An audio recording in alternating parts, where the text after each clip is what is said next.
এই জায়গার যে মালিক তার অনুমতি নিয়েই রমিত ভাই এটা করছে। তো সমস্যা নাই, আমরা অন্যের অনুমতি ছাড়া এগুলো করছি না, ঠিক আছে। আমার একটা ভাই ওই পিছে জঙ্গলের ভেতরে কি করে চলেন দেখাই।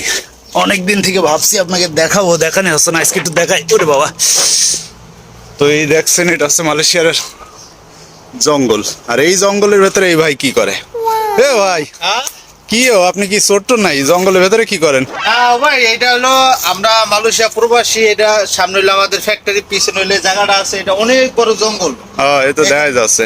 এখানে আমি পরিষ্কার করছি, পরিষ্কার করে এই যে বাংলাদেশ থেকে লাল শাকের বীজ, পেঁপে দানা এবং ভেন্ডি আমি লাগাইছি। আমার অনেক শখ ছিল এগুলো, হ্যাঁ অনেক শখ ছিল যে প্রবাসে আইসা কিছু একটা করুম কাজের পাশাপাশি। এখন এই যে আমি এগুলো করছি। এখানে অনেক মশা ভাই, মশার কারণে এই যে ডিমের কথা জ্বালে আমি পিছনে আইছি।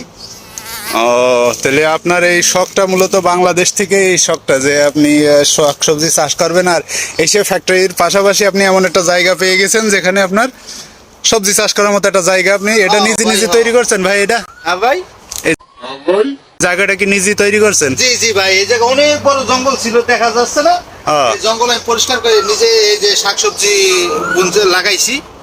ইনশাল্লাহ আমিও খাবো, আপনাদেরও দিব, সবারই দিব। দর্শকদের উদ্দেশ্যে বলছি, প্রবাসে আইসা পাশাপাশি কাজের পাশাপাশি অন্য কিছু করার চেষ্টা করবেন, তাহলে দেশে কটা টাকা পাঠাইতে পারবেন, ভালো থাকবেন। তো যাই হোক ভাই, সবজি বড় হলে আমি আর একটা ভিডিও করবানে, আর এই সবজি কিন্তু বড় হলে খাওয়ায়েন ভাই, দাওয়াত দিয়ে। ইনশাল্লাহ ইনশাল্লাহ ইনশাল্লাহ সবার লইয়া খান, আমরা দেশি খাওয়ান। ওকে ভাই, আচ্ছা ঠিক আছে ভাই, ধন্যবাদ। ওকে। তো সুপ্রিয় দর্শক মন্ডলী, দেখতেই পারলেন বন্ধুরা, দেখতেই পারলেন অমিত ভাই পাশের ফ্যাক্টরিতে কাজ করে, পাশাপাশি তিনি তার মনে একটা শখ আছে আর কি। দেশে না থাকলে কি হবে, বিদেশ থাকলেও প্রবাসে থাকলেও আমাদের একটু শখ টক আছে।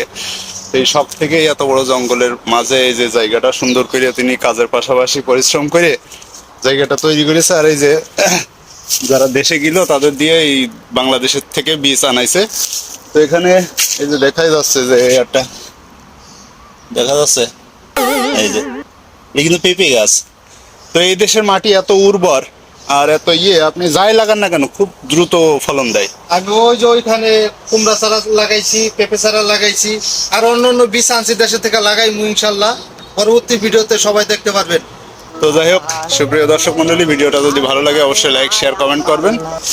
আর এই এই এই যে জঙ্গলে আছে এখানে কিন্তু মালয়েশিয়ার অনেক ফল আছে, রামবুতান ফল আছে, তারপরে দরিয়ান আছে।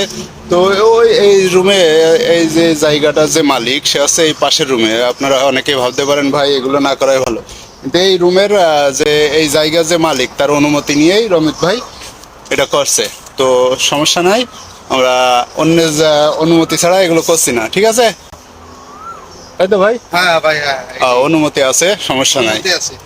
তো সবাই ভালো থাকবেন, সুস্থ থাকবেন, আল্লাহ হাফেজ।